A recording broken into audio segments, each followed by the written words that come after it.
Hubo un varón de Ramataim, de Sofín, del monte de Efraín, que se llamaba Elcana, hijo de Jeroboam, hijo de Eliú, hijo de Toú, hijo de Sub, Efrateo, y tenía él dos mujeres, el nombre de una Ana y el de la otra Penina. Y Penina tenía hijos, mas Ana no tenía. Amén. Vamos a orar para que sea Dios tomando el control en este momento, que sea Él el cual ministrar esa palabra, y yo solamente voy a ser el que Él va a ocupar para llevar esa palabra. Amén. Padre maravilloso, en esta mañana, Padre, que estamos en vigilia, Señor, yo te pido, Señor, que seas tú, Padre, tomando el control, Padre, que seas tú, mi Dios, Padre, administrando mi mente, Padre, que seas solvente, Padre, para poder expresarme ante este pueblo, Padre. Sabemos, Señor, que estamos necesitados de tu palabra, Padre maravilloso, y tu misericordia es grande para cada uno de nosotros, Padre. Prueba de ello, Padre, es este servidor que está en este lugar. Amén. En nombre de Jesús. Primeramente, como la introducción lo decía, era un hombre que tenía dos mujeres, pero no, eso solo fue la introducción que vamos a hacer. Vamos a hablar, este libro, el libro de Samuel, se escribió en el año 193 al 722 antes de Cristo. En esa época, todos los varones se casaban con la ansiedad de tener a su primer hijo, el progénito, el que iba a ser el heredero de ellos. Lamentable el caso, yo estuve viendo un poco acerca de la historia de este varón, y él se había casado, su primera esposa fue Ana, pero lamentablemente Dios no le había dado hijos a Ana. Según yo leí, habían pasado aproximadamente 10 años él casado con Ana, porque él amaba a Ana, pero Dios aún no le había dado hijos a Ana. Entonces, en esa época, pues todos querían tener sus hijos, porque era el tiempo en el que las tribus estaban esparciéndose. Cada hombre, cada varón, lo que ansiaba era tener ese heredero, quien iba a tomar su lugar cuando él ya no estuviera. Pero al ver que Dios no le daba hijos a su esposa, no sé cuál era la vida de ellos, pero yo me imagino, voy a tomarlo así en forma de imaginación, porque esto lo dice la Biblia, que llevaban una vida triste ellos, sin poder tener hijos. Llegando el momento en el que su esposa le permitió tener otra mujer para poder tener hijos, y con cual tuvo hijos. Pero Elcana, el esposo de Ana, dice la palabra que él amaba a Ana. No dice que amaba a su otra mujer llamada Penina, pero la tenía por los hijos. Pero esto, mis hermanos, es algo bonito, y no me voy a centrar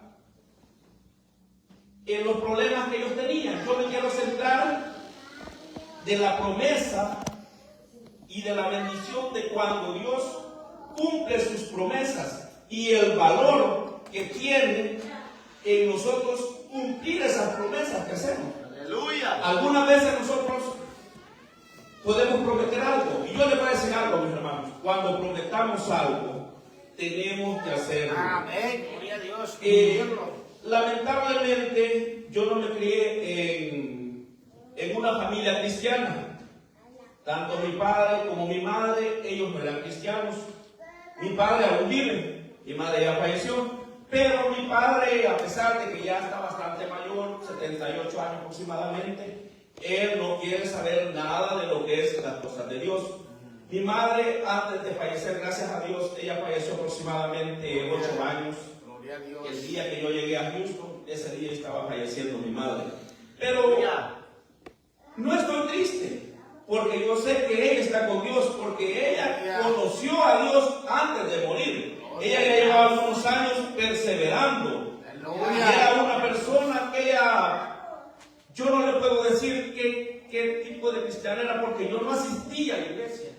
Yo no asistía, pues ya en esa época yo era mayor, yo ya tenía mi hogar. Entonces, aunque ella me invitara, pues yo no iba a ir, porque a mí me habían creado en una vida libre sin conocer de Dios. Aunque mis ambiciones siempre buscaba a Dios, ¿verdad? como muchos lo hacemos.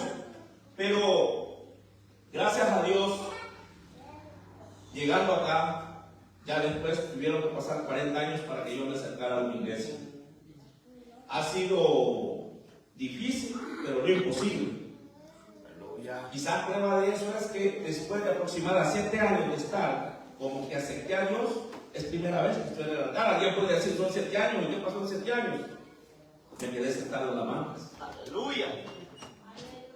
Pero me di cuenta que Dios no nos ha dado espíritu de cobardía. Amén. Cuando a uno le dice, usted va a predicar, lo primero que entra a uno es un poco de temor. Y es la realidad lo que nos entra primero. Y muchas veces decimos que no. Pero yo me he dado cuenta que si Dios me trajo a esta iglesia, es para servir. Aleluya. Para un día comenzar yo a poder expresarme ante un público. Como les dije, nunca lo había hecho. Mi vida pues ha sido diferente de trabajo y de fiestas de libertinajes. Pero gracias a Dios eso quedó en el pasado. Ahora estamos comenzando a conocer una nueva vida y queremos seguir adelante. Dios nos trajo acá un varón, estuvo acá, un evangelista de otra iglesia estuvo acá, recién venido, nosotros tenemos como una semana, y lo dijo a mí y a mi esposa. ¿Y ustedes son miembros de la iglesia? Dijo, no, estamos visitándolo. Y lo dijo, yo los he traído a ustedes acá para que sirvan. Yo lo tomé en una forma de profecía. Pero la profecía no se cumple a menos que uno la busque. Cualquiera le puede venir a decir que usted va a ser evangelista, usted va a ser predicador, usted va a hacer esto y lo otro. Pero no está en lo que le digan. Está en lo que uno quiera, en lo que uno disponga. Y esto de eso se trata de disponer. Pero como quiero un poquito cambiar el tema de la introducción, quiero que vayan conmigo a 1 Corintios 1:4. Aleluya. Gloria a Dios. 1 Corintios 1:4. Venga, aleluya. Amén, aleluya, gloria a Dios.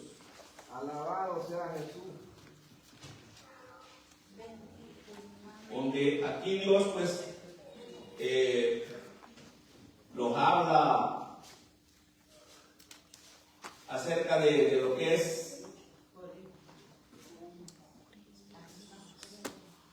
Gloria a Dios. Aleluya.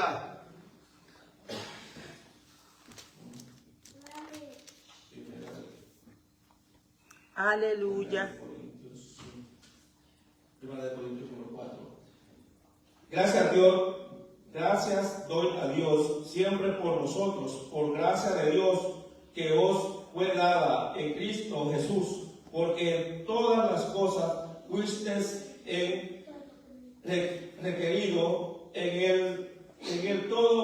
en toda palabra y en toda ciencia, así como testimonio acerca de Cristo ha sido confirmada en vosotros de tal manera de que nada os falte en ningún don, esperando la magnificencia de nuestro Señor Jesucristo. Amén, gloria a Dios. Gloria a Dios. Así es, mis hermanos. Ahorita vamos a seguir leyendo. Leí también vamos a seguir leyendo lo que es vamos a regresar siempre a Primera de Samuel, porque para entender lo que fue una promesa. Yo les hablaba acerca de la promesa que había hecho, del nacimiento de un niño que nació bajo una promesa, y está en Primera de Samuel 1:10. Que hace Ana la promesa ante Jehová. Dice, ella con amargura de alma oró a Jehová y lloró abundantemente e hizo voto diciendo, Jehová de los ejércitos, si te dignares mirar a la aflicción de tu sierva y te acordares de mí y no te olvidares de tu sierva, si no te dieres a tu sierva un hijo varón, yo lo dedicaré a Jehová todos los días de su vida y no pasará navaja sobre su cabeza. Mientras ella oraba largamente, amargamente delante de Jehová. Elí estaba observando la boca de ella, pero Ana hablaba en su corazón y solamente se movían sus labios y su voz no se escuchaba. Entonces le dijo Elí: ¿hasta cuándo estarás ebria? Digiere tu vino. Y Ana le respondió diciendo: no, Señor mío, no soy yo una mujer atribulada de espíritu, no he bebido vino ni sidra, sino que he derramado el alma delante de Jehová. Aleluya. No tengas a tu sierva por una mujer impía, porque por la magnitud de mis congojas y de mi aflicción he hablado hasta ahora. Elí respondió y dijo: ve en paz, y el Dios de Israel te otorgue la petición que le había hecho. Esa fue la promesa que hizo Ana delante de Dios. Y terminando esto, cuenta la historia de que todos los años este varón, el Cana, subía con sus dos esposas a Silo. Hacía sacrificio, daba ofrenda a todos sus hijos, mas a Ana le daba una ofrenda especial porque él amaba a Ana. Pero Ana, como dice aquí la escritura, que ella lloraba y le hizo una promesa a Dios, que si le daba un hijo, ella le iba a dedicar todos los días de su vida a Dios. ¿Y qué hizo Dios con eso? Le respondió esa promesa y le dio un hijo, del cual nació un varón, del que creo que todos conocemos. Amén, aleluya. Su nombre era Samuel. Gloria a Jesús. Su nombre era Samuel. Aleluya. Y Ana, al pasar el tiempo, cuando regresaron a casa, al monte de Efraín, porque este varón era de la tribu de Efraín, según la historia, del monte de Efraín. Este varón, yo pienso que no lo dice acá en la Biblia, pero según yo he visto, he leído, este varón tuvo que ser en ese tiempo un juez o un sacerdote. Recuérdense que en ese tiempo fue después de que se movieron con el arca, y el arca había quedado en el templo de Silo. Entonces este varón vivía en una tribu y subía todos los años a hacer sacrificio a ese templo. Cuando regresaba con Ana, yo pienso que Ana esto no está escrito en la Biblia, esto yo me lo imagino así, que Ana en su alegría de lo que había oído, lo que ya Dios le había dicho que le iba a dar un hijo, le dijo a su esposo. Y su esposo, dice la palabra, que la tomó y se fue con ella. Y quedando ella encinta, quedó embarazada de este hijo bajo la promesa. Pero había un pequeño problema, que ella había prometido. Después de que habían deseado ese hijo, no sé qué tanto se puede desear un hijo cuando no hay hijos en un hogar, pero ellos deseaban a este hijo, pero el problema está que lo había ofrecido a Jehová. Y Ana cumplió. Aleluya. Y llevó ese hijo después de haberlo destetado. Eso lo dice la palabra. Según el siguiente año, cuando este niño había nacido, el Cana subió a hacer sacrificio y ella le dijo que no iba a sufrir hasta que destetara al niño. Pasados los años, no sé si 2 o 3 años pasados, ella subió con el niño a dejarlo a ese templo y se lo entregó al sacerdote que en ese tiempo era Elí. A un niño, ella, que lo habían deseado tanto, lo va a dejar allá y dice que nomás lo iban a visitar una vez al año. Cuando ella siempre llevaba una túnica y quizás otra cosita, pero se lo dio a Jehová. Imagínense, no sé, yo gracias a Dios me enseñaron algo, sí me enseñaron mis padres, que cuando se hace una promesa se tiene que cumplir. Porque Dios siempre lo va a tener a uno bajo esa promesa. Hay veces, hay personas que quizás no prometen y por eso no están bien en la vida.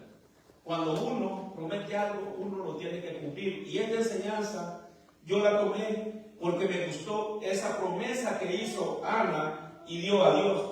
Y le dio su hijo a Dios. ¿Y sabe lo más bonito de todo esto?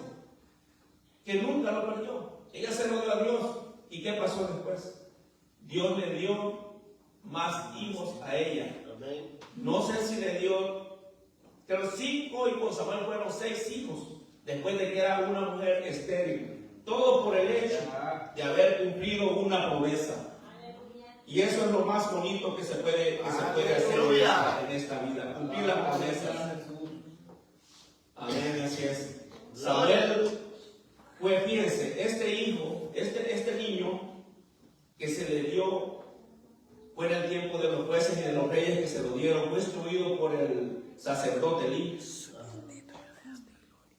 Samuel fue un profeta, fue un juez, fue un sacerdote. También fue conocido como el profeta ungidor. ¿Por qué fue conocido por el profeta ungidor? Porque fue el que ungió a los reyes de Israel. Fue el que ungió al rey Saúl. Fue el que ungió también al rey David. Pero, como sabemos, la vida del cristiano no todo es fácil. Porque dice que Samuel quería a Saúl como su propio hijo, mas Saúl le desobedeció a Dios y tuvo que ser quitado por Samuel, pero por orden de Dios, porque Samuel sí le obedecía a Dios y sí escuchaba a Dios. Entonces, cuando Samuel quitó a Samuel, Samuel sufría, y es lo que nos pasa muchas veces a nosotros como cristianos. La vida del cristiano, yo le he conocido que no es fácil. Hay veces se sufre, pero es cuando uno está pasando un proceso. Aleluya. Y lo bueno de todo esto es que se llama proceso, porque está procesando, está pasando algo uno, y eso va a pasar. Y el problema que nosotros tenemos muchas veces es que cuando estamos en el proceso, los estancamos, los quedamos y no los movemos de donde estamos. Y lo que nosotros tenemos que hacer es buscarlo. Es como una historia que cuentan que había una tormenta muy grande, ¿va? Y iban los carros, y había unos carros de tan fuerte que eran que se habían quedado debajo de un puente. Y la tormenta estaba en ese lugar. La tormenta nunca pasó de ese lugar porque ahí estaba. Pero vieron unos carros que siguieron adelante. Y al final pasaron esa tormenta y ya había sol, era un tiempo bonito. Algo así es lo que pasa en nuestras vidas, que no tenemos que estancarnos. Miren, Bendito Dios, aleluya. aquí, cuando yo llegué por primera vez a una iglesia, en una vigilia, yo tenía quizás la primera semana que yo había llegado a esa vigilia todavía, la primera semana que había ido a esa iglesia, fui a una vigilia. Estaba una persona predicando, ¿va? Después se acercó a mí y me dijo, se acercó y comenzó a orar por mí y me dijo, lo único, me dijo, que Dios pide de ti, me dijo, es que no te quedes, que siempre estés aquí. Y no está fácil, dije yo. Si Dios solo eso me pidió, que viniera a estar en la banca. Estar en la banca es más fácil. El problema es cuando me hace para aquí. Comienzan a temblar los pies. Y toda la predicación que se trae se confunde un poquito. Pero esto es parte esto es parte del proceso. Esto es parte del proceso. Algo en lo que no nos podemos estancar. Y lo primero, ser obedientes. Y cuando digamos sí, hay que decir que sí. Aleluya. Así es. Voy a leer también. Cuando leímos al principio, estábamos leyendo que en ese templo habían dos hijos de Elí. El nombre de uno era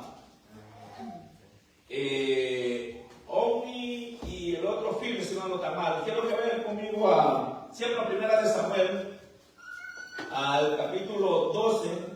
No, perdón, Primera de Samuel 2:12.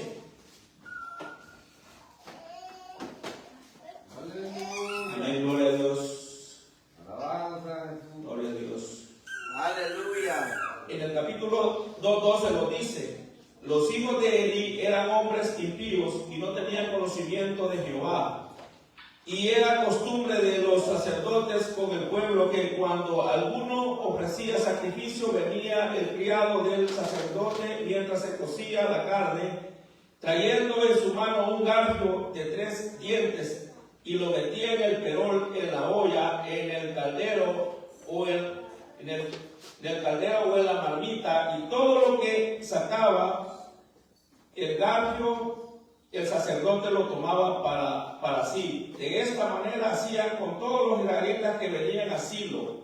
Asimismo, antes de quemar la grosura, venía el criado del sacerdote y decía al que sacrificaba: da carne que asar para el sacerdote, porque no tomará de ti carne cocida sino cruda. Y así el hombre le respondía. Fíjense, en esta palabra lo dice que los hijos de Elí, a pesar que eran sacerdotes, no conocían de Dios.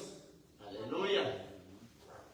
Eso, algunas veces nosotros estamos aquí en la iglesia y quizás no se conoce de Dios.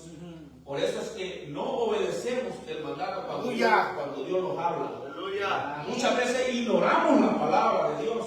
Fíjense, el llamado de Samuel, cuando Dios llamó a Samuel, Samuel no conocía, decía que no conocía aún la voz de Dios. Y ya era un muchacho aproximadamente 18 años más, aproximadamente 18 y 9 años, y aún no conocía. Pero había sido criado. Y él sabía de Dios, aunque no lo conocía. Fíjense, si gustan, busquen, yo lo voy a leer un poquito yo. Está en Samuel 3, siempre primera Samuel. El joven Samuel ministraba a Jehová en presencia de Elí, y la palabra de Jehová escaseaba en aquellos tiempos. No había visión con frecuencia. Y aconteció que un día, que estando Elí acostado en su aposento, cuando sus ojos comenzaban a oscurecerse, de modo que no podía ver, Samuel estaba dormido en el templo de Jehová, donde estaba el arca de Dios, y antes que la lámpara de Dios fuese apagada, Jehová llamó a Samuel, y él respondió: heme aquí. Y cogió y luego a Elí dijo: heme aquí, ¿para qué me llamaste? Y Elí le dijo: yo no te he llamado. Fíjense, fueron como 3 llamadas las que Dios le hizo a Elí, y no entendía que era, hasta que el sacerdote, que era el que lo había instruido, le dijo: cuando oigas esa palabra otra vez, le dijo, dile: heme aquí, Jehová. Y allí fue donde comenzó Samuel a administrar. Aleluya. Ya comenzó a dar. En ese tiempo, en el templo estaban pasando cosas quizás inapropiadas. Y Elí ya era un anciano, ya los hijos habían tomado el control de todo el templo y ellos hacían cosas indebidas. Pero Dios, cuando las cosas están pasando mal, siempre Dios levanta a una persona para que sea él el que va a guiar al pueblo de Dios. Fíjense, estos varones, cierto, ahí el testimonio que daban era malo. Yo siempre digo algo: nosotros como cristianos, lo mejor que nosotros tenemos que tener es nuestro testimonio. Miren hermano, venir a la iglesia y estar aquí, se puede decir que no cuesta estar sentados ahí. ¿Saben qué cuesta? Dar ese testimonio.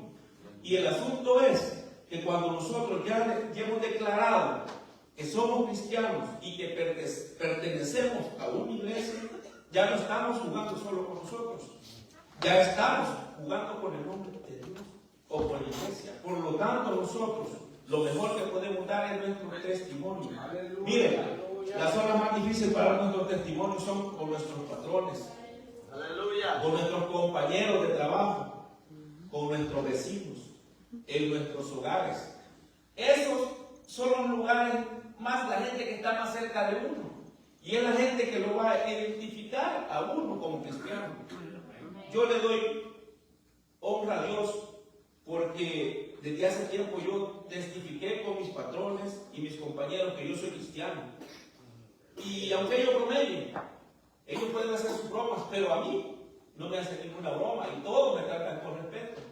Todos me dicen: don, y yo les digo: no, que solo dime Roberto, está bien. Pero ellos todo el tiempo: don Roberto, mire esto, don Roberto aquí. Es porque uno ese respeto se lo gana.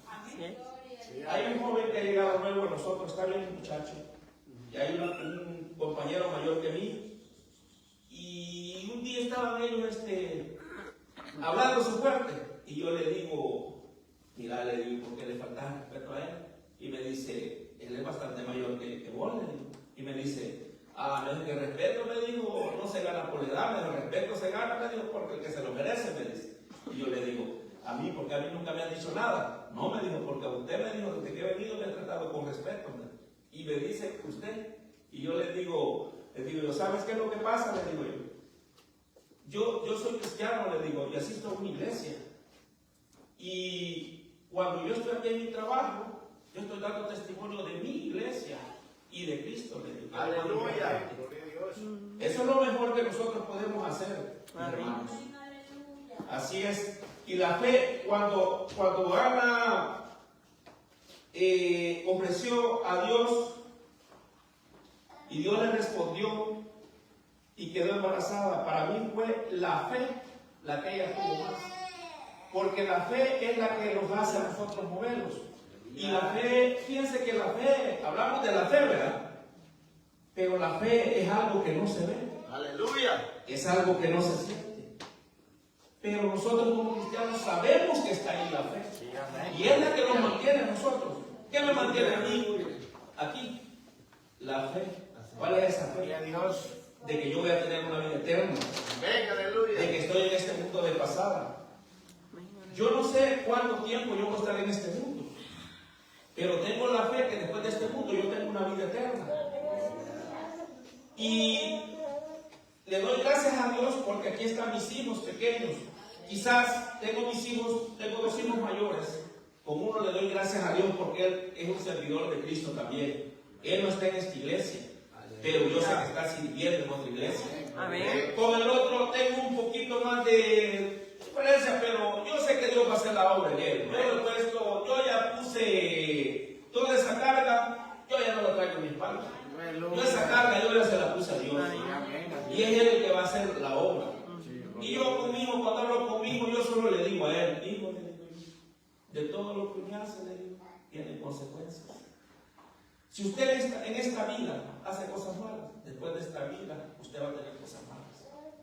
Y le doy gracias a Dios. Aquí tengo dos hijos pequeños, gracias a Dios que están en la iglesia. Ahí tengo uno dormido ahorita, que no le quiso quedar en casa, que está. ¿Saben cuál es la mejor herencia que uno le puede dejar a sus hijos? Es instruirlos en el camino. Así es. Mire, de nada sirve matarse uno en la vida, haciendo riquezas para dejarle riquezas, si eso no le va a servir de nada a él. Yo tengo una historia que mi padre nos contó a nosotros, y yo vi parte de esa historia, me acuerdo un poquito. Cuenta mi papá, se crió con mis abuelos, aquellos señores de aquel tiempo, donde tenían dinero, porque sí tenían dinero. Terreno, yo alcanzaba que me decía mi mamá, me contaba, mira hijo, aquellos terrenos que eran de tu abuelo, aquellos de eran de tu abuelo. Tu abuelo tenía tantos animales, tenía terreno, tenía ganado, tenía de todo. Pero ¿qué pasaba con mis abuelos? Cuenta la historia que ellos comían con un huevo los dos, para hacer dinero. Lamentablemente, y eso yo lo aprendí, que la mejor herencia que uno le puede dejar a sus hijos es instruirlos en el camino de Dios. Amén, así es. Es ahí donde no van a sufrir. Porque ¿qué pasó con todos los... mi papá se quedó con los abuelos y se quedaron más... eran como unos 6 muchachos, así de la edad de mi papá. Cuando mis abuelos murieron, a todos les dio la herencia, incluyendo a mi papá. De esas herencias nadie vive ahí. Yo creo que mi papá fue el último que se quedó con su terreno. Y ya lo vendió también. Pero cuando él lo vendió, mi papá contaba la historia y se enojaba porque decía, fulano va agarrando su herencia, la agarró, la vendió y era un borracho, anda en la calle con mujeres a terminados en la calle. Entonces, por eso que la mejor herencia que podemos dar a nuestros hijos es instruirlos en el camino de Dios. Yo le doy gracias a Dios porque ya mis hijos que tengo acá, Gabrielito tiene 11 años, a él lo comenzamos a llevar a la iglesia cuando él ya tenía 3 años, pero era un niño de 3 años. Cristian, aquí está dormido, yo le doy gracias a Dios porque él se puede decir que nació en una vigilia, estábamos en una vigilia y mi esposa estaba embarazada y bueno, ya cuando se va a terminar el primer culto, llega una muchacha a hablarme a mí y me dice, mira, le veo a su esposa en el baño. Y salgo a ver, ¿y qué pasó? Y ya llego yo al baño, estaba en la puerta y ella me dice, ¿sabes qué? Me dijo, se me rompió la puerta. ¿Y qué es eso? ¿Y qué vamos a hacer? Vámonos, me tenemos que irnos para el hospital. Hemos salido como a las 12 de la noche para el hospital. Y ese niño nació en la madrugada. Aleluya. Entonces, la mejor herencia que le podemos dejar a nuestros hijos es instruir en la vida. Sí, amén. Sí. Ellos están viviendo, ya no se puede vivir en el ambiente en el que yo me crié. Ellos ya están viviendo en un ambiente diferente, donde en nuestro hogar, gracias a Dios, no hay pleitos. Yo con mi esposa no peleamos. Algunas veces hemos discutido algunas cosas. Es diferente a un pleito, porque siempre alguna vez algo que no estamos de acuerdo lo dialogamos, sin alzar la voz y sin pelear. Y eso es lo que ellos están aprendiendo. Y nosotros cada vez que tenemos la oportunidad, hablamos con ellos. Aleluya. Y yo siempre les digo a mis hijos, yo tengo una costumbre antes de irme para el trabajo. Yo no me puedo ir para el trabajo, fíjense, sin antes ir al cuarto de ellos. Me puede agarrar la tarde un poquito, pero yo puedo tener el carro prendido para irme, pero yo tengo que ir al cuarto de ellos, porque yo primero tengo que ir a doblar rodillas al cuarto de ellos. Y mi hijo Gabriel, él siempre despierta. Él me ha dicho, yo he intentado enseñarlo acá, y él me ha dicho, no papi, no. He intentado hacerlo y me dice, no. Pero me dice, en la casa tú me puedes besar y me puedes enseñar, pero afuera no, ya está grande. Entonces, pero él tiene la costumbre que cuando yo llego, él siente. Y yo llego y uno de mis camarotes no va arriba. Primero me arrodillo a orar por Cristian, luego comienzo a orar por Gabriel. Y Gabriel ha sentido en ese momento. Entonces, él se levanta y lo primero que hace es se pasa para donde mía, que yo lo chiné. Y yo siempre hablo con ellos y les digo, hijo, yo lo único que le pido a Dios es que te cuide este día. Porque sé que el siguiente día voy a estar orando por ellos. Y esa es la vida del cristiano, y eso es lo que ellos están aprendiendo en este momento. Aleluya. Y eso es lo que yo le doy gracias a mi Dios por lo que está haciendo en nuestras vidas. Con nuestros hijos, con los amigos que tenemos, porque hoy tengo nuevos amigos, yo no tengo los amigos que tenía antes. En otras épocas ahora son nuevos amigos diferentes. Ya son amigos de los que, más que todos mis amigos son mis compañeros de trabajo y los amigos que yo les digo, mis amigos, pues son mis hermanos que estaban en otra iglesia donde yo asistía. Digamos, son ellos con los que yo convivo cuando convivo. Aleluya. Y esto era, mis hermanos, lo poquito que yo les traía. Aleluya. Aleluya. Que Dios les bendiga. Amén.